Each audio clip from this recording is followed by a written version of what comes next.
आज मैं अपनी एक पुरानी फ्रेंड से मिली। बातों ही बातों में उसने मुझे बताया कि वो एक क्रेडिट कार्ड लिया था जिसके डेट में वो इस तरीके से फंसता जा रहा है कि वो अपनी फाइनेंशियल सारी स्टेबिलिटी को खोता जा रहा है। तो हाँ जी, आज का मेरा वीडियो पूरा इसी से रिलेटेड है, किस तरीके से हम इंडियंस क्रेडिट कार्ड के शिकंजे में बहुत बुरी तरीके से फंसते जा रहे हैं, साथ ही साथ अपनी फाइनेंशियल स्टेबिलिटी को खोते जा रहे हैं। तो आज के वीडियो डिटेल में मैं डिस्कस करूंगी कौन से ऐसे क्रेडिट कार्ड रिलेटेड मिस्टेक्स हैं जो हम आप जैसे इंडियंस करते हैं और जिसके कारण एक्चुअल में हमको बहुत ज्यादा लॉस का सामना करना पड़ता है, और ऐसी कौन सी चीज है जिसको हम अगर प्रॉपर्ली मैनेज करके करें तो क्रेडिट कार्ड हमारे लिए एक बहुत बड़े वरदान के फॉर्म में यूज होगा, साथ ही साथ हमको इससे किसी भी तरीके का फाइनेंशियल बर्डन महसूस नहीं होगा। तो वीडियो के लास्ट तक बने रहिए ताकि आप क्रेडिट कार्ड को एक वरदान के रूप में यूज कर सके, ना कि अभिशाप के रूप में।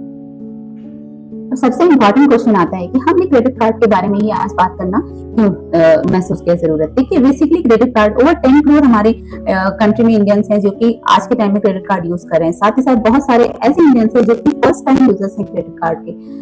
और जो नेक्स्ट इंपॉर्टेंट पॉइंट है जिसके कारण हमें क्रेडिट कार्ड के बारे में जरूर जानना चाहिए वो ये है कि क्रेडिट कार्ड का यूज और मिसयूज दोनों ही हो सकता है। तो आपको क्लियरली पता होना चाहिए कि उसकी क्या प्रॉपर यूज है और किस तरीके से हमने यूज किया तो वो मिसयूज भी उसका हो सकता है। और नेक्स्ट और सबसे इंपॉर्टेंट पॉइंट जो मेरा होगा वो ये होगा कि क्रेडिट कार्ड जो एक कार्ड के फॉर्म में हमारे पास अवेलेबल है वो एक तरीके से अगर टाइमली उसका पेमेंट नहीं किया गया तो हमारे लिए एक डेब्ट बर्डन हो सकता है, हमारा क्रेडिट स्कोर उसके कारण बहुत ज्यादा अफेक्ट हो सकता है। साथ ही साथ जिसका भी क्रेडिट कार्ड जिसने भी लिया है उसके लिए एक बहुत बड़े स्ट्रेस का कारण हो सकता है। इसलिए क्रेडिट कार्ड को प्रॉपर्ली मैनेज करना हर इंडियंस को, इनफैक्ट हर कार्ड होल्डर को आना चाहिए, जिसके थ्रू हम बहुत इजीली अपने रिस्क को मिनिमाइज कर सकें, साथ ही साथ अपने फाइनेंशियल स्टेबिलिटी को बनाए रखें।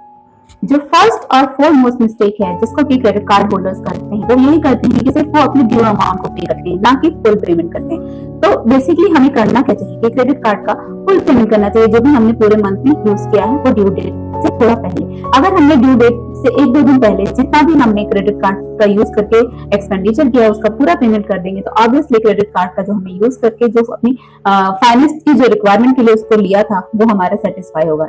इसलिए जो फर्स्ट मिस्टेक है वो हमें अवॉइड करते हुए हमें ये करना है कि हमें हमेशा फुल पेमेंट करना है। आजकल शो ऑफ का जमाना है, लोग एक भी नहीं बल्कि कई क्रेडिट कार्ड रखते हैं। हम जितने नंबर ऑफ क्रेडिट कार्ड रखेंगे उतना ही हमको उसकी प्रॉपर्ली ट्रैकिंग मुश्किल होगी। साथ ही साथ हमेशा हम इस ट्रैकिंग के चक्कर में 1-2 कार्ड के पेमेंट को भूल जाएंगे या उसकी ड्यू डेट को भूल जाएंगे, जिससे ऑब्वियसली हमारा क्रेडिट स्कोर जो है वो इम्पैक्ट होगा। इसलिए try to start with 1-2 credit card और उस 1-2 की वैल्यू, जेन्युइन उसकी वैल्यू पे फोकस करिए, और साथ ही साथ जो आपको ज्यादा बेनिफिट, ज्यादा डिफरेंट तरीके की बेनिफिट देता है उन क्रेडिट कार्ड को आप करने की कोशिश करिए in place of holding multiple credit card. Next जो हमारा क्रेडिट कार्ड से रिलेटेड इंपॉर्टेंट मिस्टेक है उसमें है लेट पेमेंट। बेसिकली क्या होता है कि हम अगर मल्टीपल क्रेडिट कार्ड्स रखते हैं या हमारा 2-4 दिन भी अगर ओवरड्यू जाता है क्रेडिट कार्ड का पेमेंट तो ऑटोमेटिकली हमको जो है पेनल्टी, साथ ही साथ इंटरेस्ट और हमारा जो क्रेडिट स्कोर होता है वो ओवर एन ईयर इम्पैक्ट कर जाता है। तो ये सारी चीजें जो है कहीं ना कहीं हमको डायरेक्टली और इनडायरेक्टली अंदर से अंदर स्ट्रेस देती हैं। इसलिए मेरा सजेशन ये रहेगा कि लेट पेमेंट को हमेशा अवॉइड करना चाहिए। हमें कुछ भी करके एक रिमाइंडर लगाना चाहिए या फिर हमारे पास जो अकाउंट से क्रेडिट कार्ड लिंक है उसमें ऑटो डेबिट लगा के रखना चाहिए, जिससे क्रेडिट कार्ड का अमाउंट हमारा ऑटोमेटिकली डेबिट हो जाए और हमें किसी तरीके की फाइनेंशियल बर्डन का सामना न करना पड़े। नेक्स्ट जो इंपॉर्टेंट मिस्टेक है, बहुत बड़ा मिथ भी है कि हम बेसिकली हमारी क्रेडिट लिमिट होती है तो उसको अपना बजट समझ लेते हैं। क्रेडिट लिमिट कभी भी हमारा बजट नहीं होता, वो एक तरीके का मिथ होता है। बजट हमारा वही है जो हम मंथ के एंड में रिपे कर सके फ्रॉम आवर सैलरी। तो इसलिए कभी भी क्रेडिट कार्ड के लिमिट को अपना बजट समझ के और ज्यादा स्पेंडिंग नहीं करनी चाहिए। ओवर स्पेंडिंग हम तो करते जाते हैं लेकिन ऑटोमेटिकली अगर उसको टाइमली पेमेंट नहीं करते हैं तो कहीं ना कहीं हमको डायरेक्टली और इनडायरेक्टली फाइनेंशियल बर्डन के रूप में वो क्रिएट होता जाता है। आज के टाइम में बहुत सारे ऐसे क्रेडिट कार्ड हैं जो स्पेशली बहुत सारे रिवॉर्ड्स ऑफर करते हैं। तो हमें रिवॉर्ड्स के पीछे भाग के हम क्या करते हैं कि अननेसेसरली ऐसे भी कार्ड लेते हैं जिसके चार्जेस, एनुअल चार्जेस जो होते हैं, एनुअल मेंटेनेंस चार्जेस जिसको हम बोलते हैं, वो बहुत ज्यादा होते हैं। तो बेसिकली मेरा सजेशन ये रहेगा कि हमें रिवॉर्ड्स के अकॉर्डिंग रिवॉर्ड्स के पीछे नहीं भागना चाहिए, बल्कि हमें उन कार्ड्स को ही लेना चाहिए जो हमारी लाइफस्टाइल को सूट करे। अकॉर्डिंग टू अपने लाइफस्टाइल के अगर हम कार्ड्स लेंगे तो अननेसेसरली रिवॉर्ड्स के कारण हम कभी भी ओवर पेमेंट नहीं करेंगे, जो कि हमारे लिए फाइनेंशियल बर्डन का कारण है। अब जो एक मेजर मिस्टेक है जो हमारे जैसे लोग बहुत ज्यादा करते हैं वो है कि हम क्रेडिट कार्ड से कैश विड्रॉ करते हैं। देखिए, क्रेडिट कार्ड से कैश विड्रॉ करने में विद इन पीरियड, जितने पीरियड के लिए हमारा लिमिट है उतने पीरियड में तो हमें कोई भी फीस नहीं होती है, लेकिन अगर जैसे ही ओवर पीरियड जाता है वहां हमें एडवांस फी पे करनी पड़ती है। इसलिए जब कोई भी एकदम एक्चुअल ट्रू इमरजेंसी ना हो उस केस में कभी भी हमें क्रेडिट कार्ड से कोई भी कैश विड्रॉ नहीं करना चाहिए। हमेशा क्रेडिट कार्ड को क्रेडिट कार्ड के फॉर्म में ही यूज करना चाहिए। एक और मेजर मिस्टेक्स है जो हम इंडियंस करते हैं, वो ये होता है कि हम अपने क्रेडिट कार्ड के स्टेटमेंट्स को रेगुलरली चेक नहीं करते हैं। देखिए क्रेडिट कार्ड के स्टेटमेंट को हम चेक करते रहेंगे तो हमेशा देखते रहते हैं हर मंथ हमारा कितना इंटरेस्ट लगा, कितने चार्जेस आए, कितने एडिशनल चार्जेस है, कहीं कोई ऐसा तो नहीं है चार्ज जो ओवरलैप हो रहा है या कोई चार्ज गलती से तो नहीं लगे। ये सारी चीजों को अगर हम देख के टाइमली रेक्टिफाई करवाते रहेंगे तो naturally at the end of year हमें किसी भी तरीके का फाइनेंशियल बर्डन नहीं होगा। साथ ही साथ किसी भी तरीके से हमें कोई अननेसेसरी या एक्स्ट्रा चार्ज के फॉर्म में हम पे कोई भी अमाउंट चार्ज नहीं होगा। इसलिए मेरा टिप्स होगा हर मंथ आप जो क्रेडिट कार्ड के स्टेटमेंट्स को चेक करते रहिए, उसको रेगुलरली अपडेट करवाते रहिए अगर कोई भी आपको लूपहोल नजर आता है तो। क्रेडिट कार्ड को लेते समय सबसे जो इम्पोर्टेंट चीज होती है उसकी टर्म्स एंड कंडीशंस को प्रॉपर्ली समझना। हम लोग नॉर्मली क्रेडिट कार्ड को लेते समय उसके इंट्रोडक्टरी ऑफर जो होते हैं उससे इंस्पायर होके या कह सकते हैं कि उसके बातों में आकर के फौरन ले लेते हैं। देखिए इंट्रोडक्टरी जो ऑफर होता है वो फॉर मीन वाइल थोड़े टाइम पीरियड के लिए होता है। लेटर ऑन हमको सारे वही सारी चीजें जो होती हैं, वही प्रोसेसिंग चार्जेस, वही हमारे एनुअल चार्जेस, वही मंथली चार्जेस, वो सारे चार्जेस हमें पे करने होते हैं। इसलिए इंट्रोडक्टरी ऑफर को इसे सुन के हमें क्रेडिट कार्ड को नहीं लेना चाहिए। उसके सारे चार्जेस, उसके एनुअल फीस, उसके ट्रांजेक्शन फीस, हर एक चीज को प्रॉपर्ली मॉनिटर करके ओवरड्यू जो भी हमारा हो जाएगा उसके ऊपर जो चार्ज लगेगा वो सारी चीजों को प्रॉपर्ली देखने के बाद ही हमें क्रेडिट कार्ड को परचेज करना चाहिए।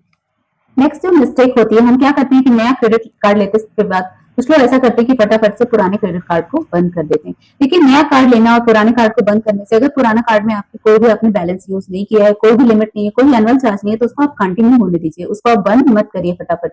बंद करने से क्या होता है, credit utilization ratio and average credit age जो है वो आपका दोनों इम्पैक्ट करता है। तो इसलिए आप जो आपका ओल्ड क्रेडिट कार्ड अगर उसमें कोई एनुअल चार्जेस नहीं है, किसी तरीके की कोई एडिशनल फीस नहीं है, तो आप उन कार्ड्स को कंटिन्यू रख सकते हैं। वो कार्ड आपके लिए बेनिफिशियल होगा।